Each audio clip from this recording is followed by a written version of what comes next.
Hi everyone, welcome back.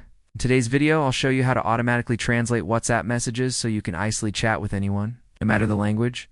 First, open WhatsApp on your phone and go to any chat where you've received a message in another language.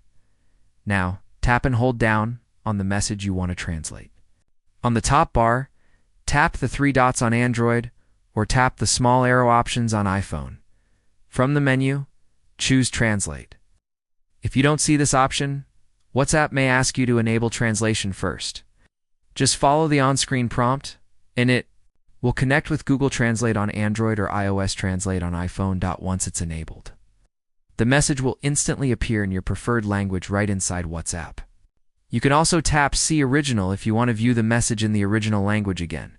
This makes it super easy to chat across different languages without having to copy and paste messages into another app. And that's it. You've just learned how to automatically translate WhatsApp messages. For more tutorials just like this one, stay tuned.